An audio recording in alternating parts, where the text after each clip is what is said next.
Hello viewers, once again this is me Zahor Islam. So welcome to my new lecture. In this lecture we will talk about the disease management, especially hypertension and its management. In disease management we should cover or we should focus the considering aspect like disease, the definition of disease, etiology, clinical etiology, pathogenesis, clinical presentation, diagnostic workout briefly, and then pharmacotherapy. Okay, now let's come to our hypertensions. Hypertensions can be defined as it is a sustained elevation of blood pressure. Hypertensions, it may be systolic blood pressure or it may be diastolic blood pressure. So systolic pressure is always greater than diastolic blood pressures. Systolic blood pressure, this is greater than or equal to. When the diastolic blood pressure is greater than or equal to 140 mmHg, so it is said to be systolic pressure. Diastolic pressure, when the diastolic pressures become greater than or equal to 90 mmHg, so that is called diastolic pressures. So 140 by 90 are the blood pressure that is greater than 140 and 90. So when the systolic pressure is greater than 140 mmHg and the diastolic is greater than or equal to 90 mmHg, so it is said to be hypertensions.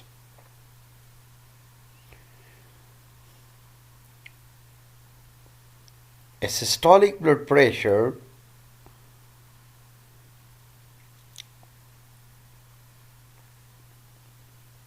is greater than 139 mmHg or diastolic blood pressure is greater than 89 mmHg based on the average of two or more properly measured seated BP readings.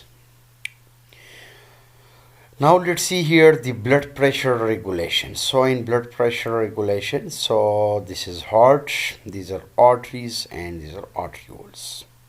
Now there is a compensatory relationships or the compensatory mechanism between heart, arteries, and arterioles. You know about cardiac output, the ability of a heart to pump the blood to all parts of the body. So the heart cardiac output, so that is given to the arteries, and then pressure is developed especially here on these arteries, that is called blood pressures, and that is called arteriole. So peripheral resistance in the arterioles are also, this is CNS and renal system. And more words and simple words, I'd like to say that blood pressures actually show there is a compensatory mechanism or relations between heart, brains, and you can say kidney. So all these systems are involved, especially the central nervous systems and renal systems. It means whenever there is some sort of complications, or any problem related to your renal system, so ultimately so it will affect the cardiovascular system, and then the cardiovascular system will ultimately affect the central nervous system. What are the contributing factors that can influencing the blood pressure? So as we know that blood pressure is equal to cardiac output multiplied by systemic vascular resistance. So this is clear. So I mean that whenever, let's suppose if the peripheral resistance of the blood vessels that is increases, so then the cardiac output will be already high and the blood pressures will not regulate in a proper way.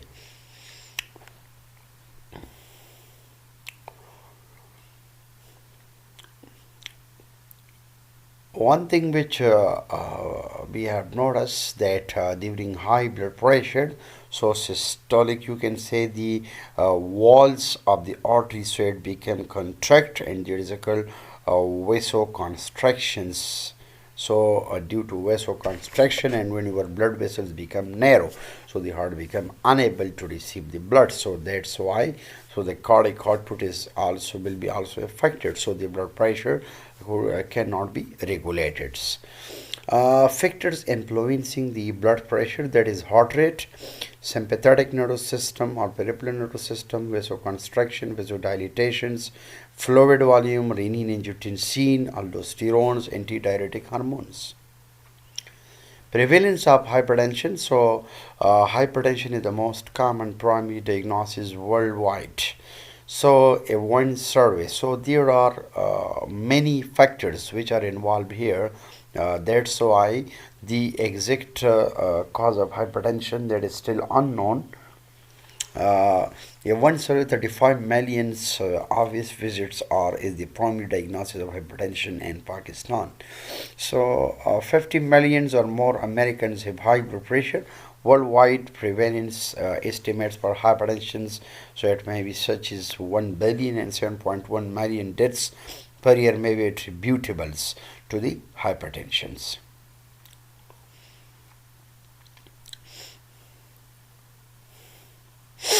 An accurate how we can accurately measure the blood pressure. So the equipment used for the measurement of blood pressure, that is called sphygmomanometer or simply BP set. So it is available in different form like mercury, digital and dial system. The equipment should be regularly inspected and validated.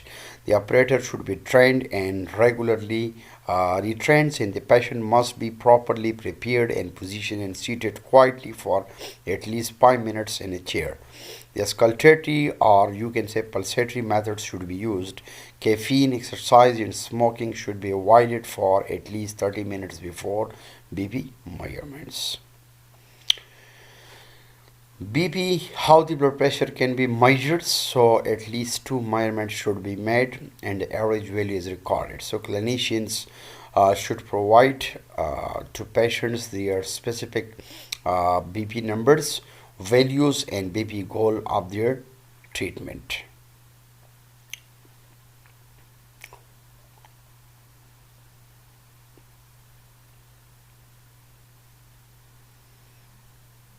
Now come to all the classification of hypertensions. Hypertensions can be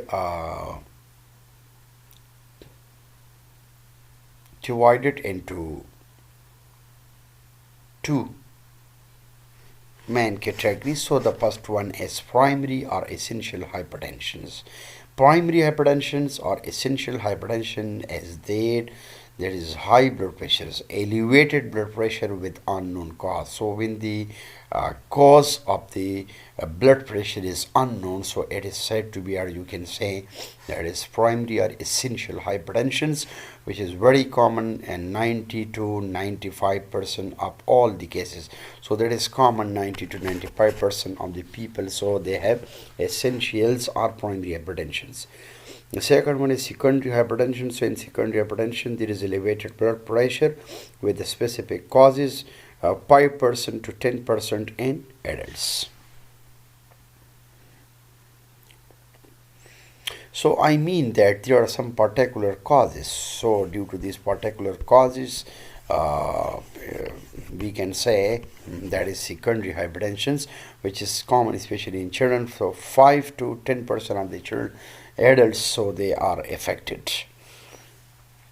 What is cause is known. Okay, now come to our free hypertension. So pre-hypertension is when the systolic blood pressure is greater than 120 mmHg and less than 139 mmHg, or the diastolic blood pressure is greater than, when the diastolic blood pressure that is greater than 80 mmHg and less than 89 mmHg. So that is called free hypertension. Mean and simple words, 120 to 139 and then 80 to 89. So that is pre-hypertension. Pre-hypertension is not a disease category, or rather it designations for individual at high risk of developing hypertension. Absolute blood pressure is between these ranges 120 to 139 and 80 to 89. So there may be chance of pre-hypertension. So means it predicts that there may be chance of hypertension. And pre-hypertension individuals who are pre-hypertensive, they are not candidates for drug therapy, but should be firmly and unambiguously advised to practice lifestyle modification. Those with pre-hypertension who also have diabetes or kidney disease, drug therapy is indicated if a trial of lifestyle modification fails to reduce their BP to 130 by 80 mmHg or less.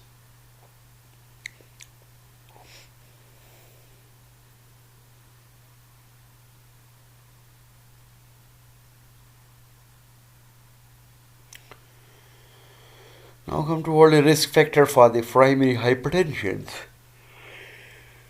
In primary hypertension, contributive risk factor, that is sinus activity, diabetes mellitus, sodium intake, and excessive alcohol intake becomes a risk factor for primary hypertension. A risk factor for primary hypertension when the age become higher, greater than 55 for when the age of the man is higher than 55, while in case of women, so if the you can say that is greater than 65. Cigarette smoking is another contributing factors for primary hypertension, especially and whenever there is elevation of the serum lipids as well as genders. Another one is family history, which is also the common risk factor for primary hypertension, and obesity when the BMI body mass index is greater than or equal to 30. Ethnicity, for example, especially in Africans and Americans. Sedentary lifestyles and socioeconomic status and stress. So all these are the contributing factors which are responsible for the risk factors for primary hypertension. Come to all the causes of secondary hypertension. So secondary hypertension is commonly due to intrinsic renal disease. It may be due to renovascular disease, mineralocorticoidesis, and sleep breathing disorders. While in uncommon cases, so there is peuchromocytoma. Peuchromocytoma is the uncommon cause. When there's tumor formations in the adrenal glands, glucocorticoidesis, and coarctation of aorta means when narrowings, you can say congestions of the aorta, which is the major blood vessels, and hypothyroidism, endocrine disorder, neurological disorder. So these are the different causes of secondary hypertension. Okay, this is the table which is made for the blood pressure classification. So blood pressures, as we know that, so it may be systolic or it may be diastolic. So this is the ratio between systolic and diastolic pressures. So the normal blood pressure is less than 120. Systolic blood pressures when it is less than 120 or 120, or you can say it is less than 80 or equal to 80. So this is normal blood pressure is 120 by 80.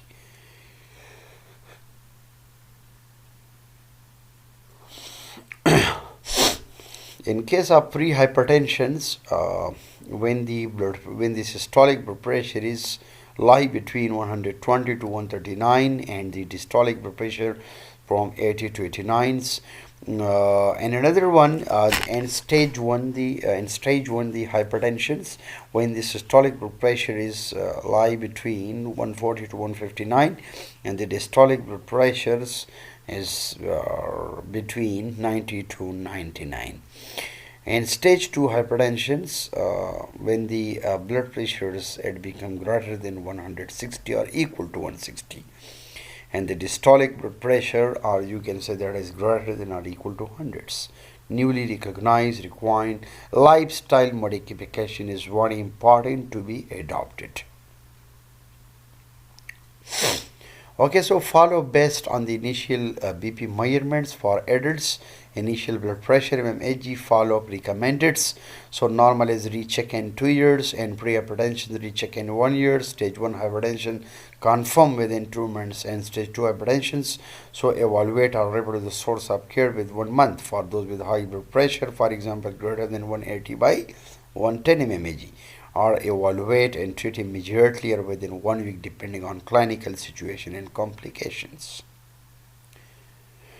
Come toward the hypertension clinical manifestation. So, and hypertension clinical manifestation frequently asymptomatics. These are asymptomatics until severe and target organ diseases occurs. Fatigue, reduced activity, tolerance, dizziness, palpitations, angina, dyspnea, headache, and excessive angerness. Okay, so this is another secondary hypertension screening test. These are various diagnostic tests which are performed for hypertensions. So the first one is diagnosis. So diagnosis can be done, so especially in case of chronic kidney disease, so it should be estimated by GFR, glomerular filtration rate. Whenever there is coarctation of aorta, so CT angiography or computer, you can say CT, computerized tomography, angiography should be done. In case of Cushing syndrome and other glucocorticoids exist, including chronic steroid therapy, so the history is dexamethasone suppression test. Now, in case of drug-induced related, so then history and drug screening. In case of Pugh's chromocytoma, so 24-hour urinaries, meterneprines and normeterneprines. So it should be done. While in primary aldosteronisms and other mineralocorticoid exist, 24-hour urinary aldosterone level should be checked, or specific measurement of other mineralocorticoids. While in renovascular hypertension, so Doppler flow study, magnetic resonance angiography, and sleep apnea sleep study with oxygen saturations. And thyroid and parathyroid disease, so TSH, thyroid stimulating hormone, and serum PTH, parathyroid hormone tests, it should be done. Okay, now come to all complications of prolonged uncontrolled hypertension. So changes in the vessels wall leading to vessel trauma and arteriosclerosis throughout the vasculatures. So the complications arise due to the target organ dysfunction and ultimately failures. Damage to the blood vessels can be seen on fundoscopy. Now, what are the target organs which are damaged due to hypertension, high blood pressure? So it can directly affect your CVS cardiovascular systems, which include heart and blood vessels. While the second target is kidney, the third one is nervous system, and the fourth one is eye.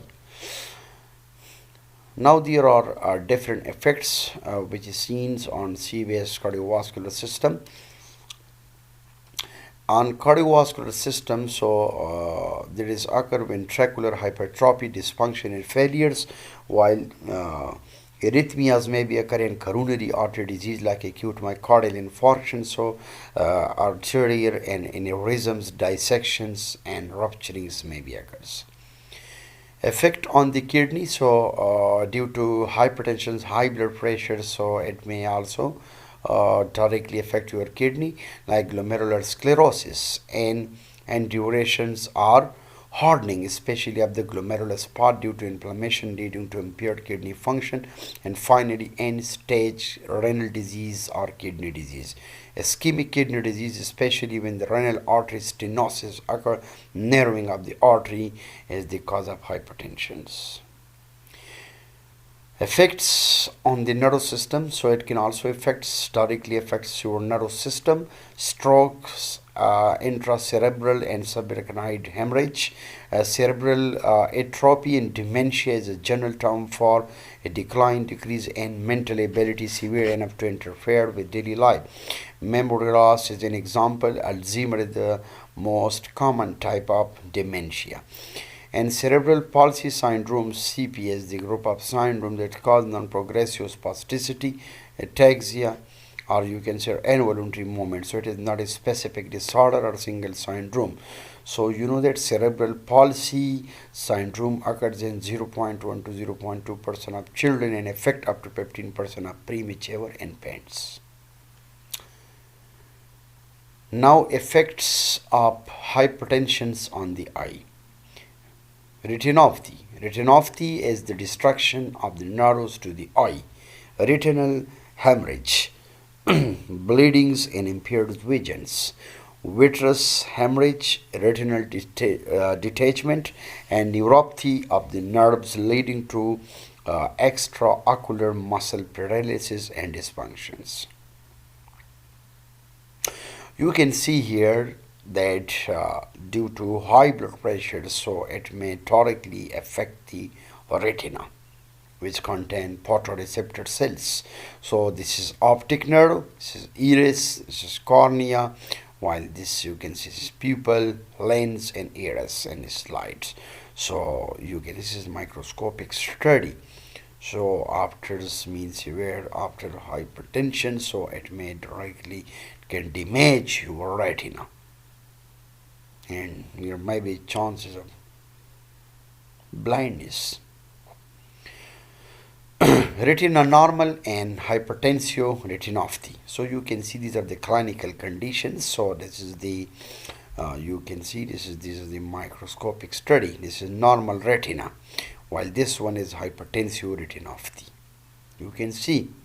So there is abnormal change occur here, while in this case hemorrhage, exudates, fatty deposits or cotton wool spots, microstrokes you can say. So actually these are the changes which are developed.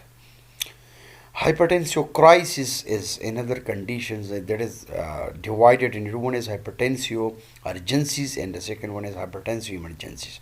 And hypertensive urgencies, no progressive target organ dysfunctions, that is accelerated hypertension, while hypertensive emergencies, progressive end organ dysfunction like malignant hypertensions. Or you can say it become chronic, so it become extent. So we are unable to control on it. Hypertensive urgencies, the severe elevated blood pressure in the upper range of stage 2 hypertensions without progressive end organ dysfunctions. For example, high elevated BP without severe headache, shortness of breath, or chest pain, usually due to under control hypertensions. Hypertensive emergency, severely elevated blood pressure when the BP is greater than 180 by 120 mmHg. With progressive target organ dysfunction required emergency lowerings of blood pressures. So the example, severely elevated BP with hypertensive encephalopathy. So acute, you can say acute left ventricular failure with pulmonary edema. Acute myocardial infarctions or unstable angina pectoris or dissecting aortic aneurysm. How hypertension can be diagnosed? So let's come toward a diagnosis. These are the diagnostic procedures. So diagnosis required several elevated readings over several weeks unless it is greater than or equal to 180 by 110 mmHg. BP measurement in both arms. Use arm with the higher reading for subsequent measurements. Routine labs examination. So ECG, Candidans or EKG. Urine analysis, blood glucose and hematocrits, serum, potassium, creatinines, estimated GFR and calcium should be checked. HDL cholesterol, LDL cholesterol and triglycerides. Optional test, urinary albumins excretions, albumin creatinine ratio. Goals of treatment. So treating systolic blood pressure and diastolic blood pressure to target that if the blood pressure is less than 140 by 90 mmHg. Patient with diabetes or renal disease, the blood pressure goal is to decrease it 130 by 80 mmHg. The primary focus should be on attaining the systolic blood pressure goal to reduce the cardiovascular and renal morbidity and mortality. Benefits of treatments. So uh, reductions in the stroke incidence, so averaging 35 to 40%. Reductions in MI, myocardial infarctions, averaging 20 to 25%. Reduction in heart failures, averaging less than greater than 50%.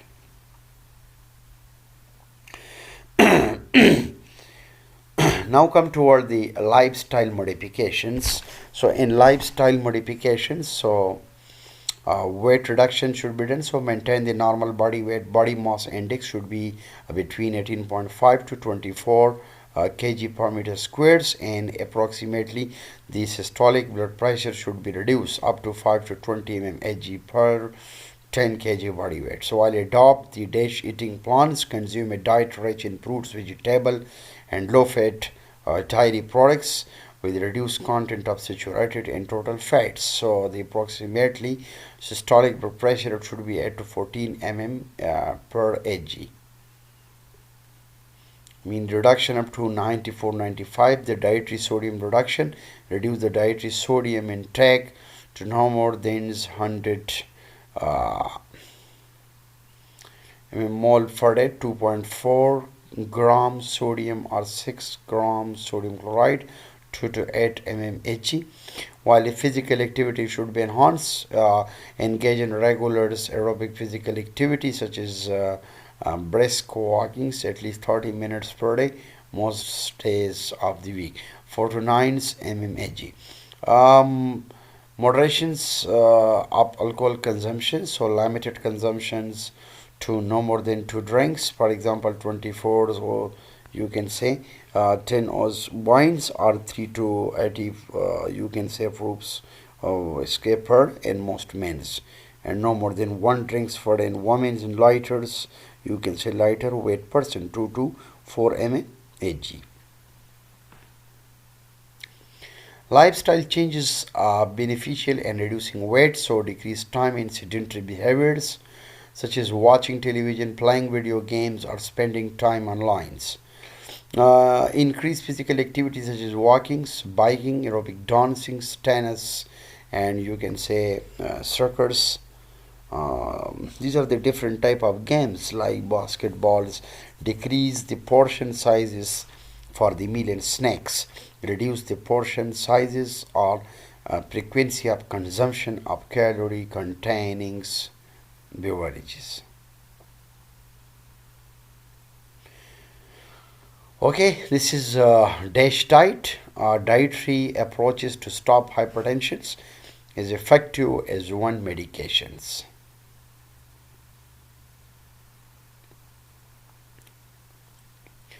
Now come toward the hypertension collaborative care treatment.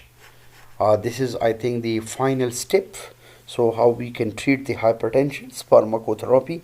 Drug therapy may be diuretics, adrenergic inhibitor, beta adrenergic blockers, ACE inhibitors, and calcium channel blockers. Hypertension treatment, drug therapy, that is thiazide type diuretics.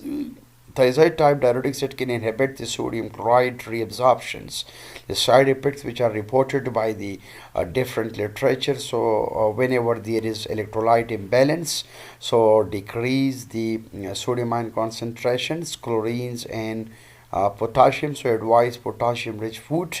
Fluid volume depletion, monitor for orthostatic hypertensions and impotence, or decrease the libido, sexual desire loss. These are the side effects which are reported. So the examples are chlorothiazides and chlorothaliodones. Another one is adrenergic inhibitors. So adrenergic inhibitors can reduce the sympathetic effect that cause hypertension by reducing the sympathetic outflow, and it can blocking the effect of sympathetic activity on the vessels. For example, side effects may be side effects which are reported, which are in the form of hypertensions. Alpha blockers include the doxazoosines, mesylate, Khadora, and prazosin hydrochlorides, minipres, and terazosin hydrochlorides. Hydrines, or you can say hydrine mostly for benign prostate hyperplasia. Hypertension treatment drug therapy. Another group is beta adrenergic blockers, which include metoprolols, propranolols, and it can block the beta adrenergic receptors. As we know that there are two type of receptor present in one is beta 1 receptor, one is beta 2. So some drug can block the beta 1 receptors while some drug can block the beta 2 and beta 1 both. So beta 1 is one of the most dominant receptor that is present in the heart. So the heart rate decreases and decrease the inotropies, reduce the sympathetic vasoconstriction. The side effects which are reported, so that is bradycardia, hypertensions, heart failures, and impotence. These are the drugs which are also used: albuterols, acebutolols, that is also called Sictrols.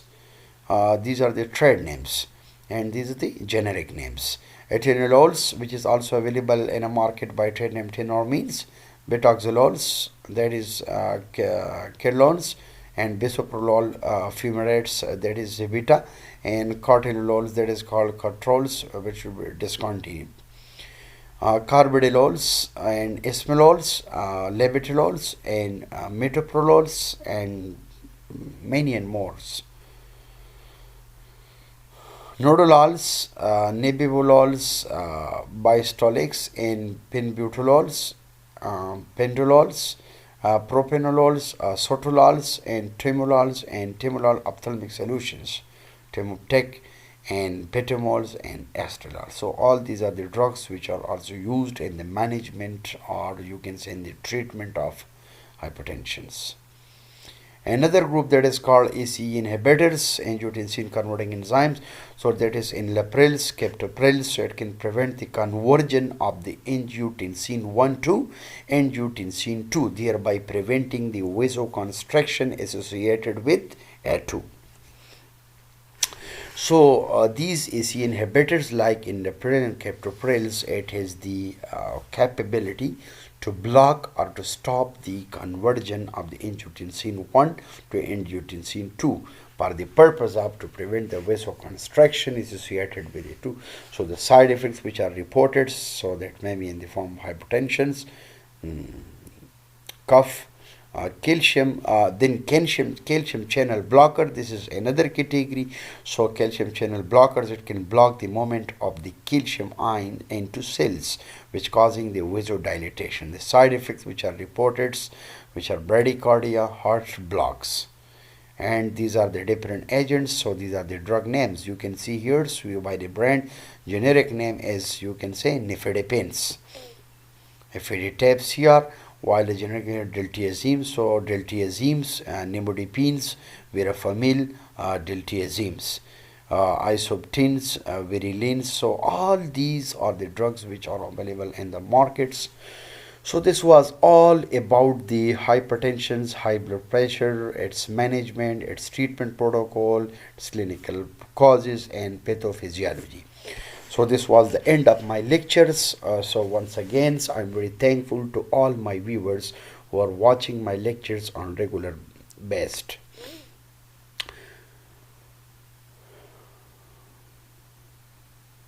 So one thing, and the last of my lectures, so I would like to share some special views with my viewers. So don't forget any lectures. These are very important for all the medical students who are studying in different medical institutions. So try to learn these things and do practice on it. So once again, I'm very thankful to all my viewers, my students who are in Pakistan or from our country. So welcome to all. If you have any question regarding my lectures, so I'm always available for your services. So kindly subscribe my channel and press the bell icon for upcoming lectures. Thank you.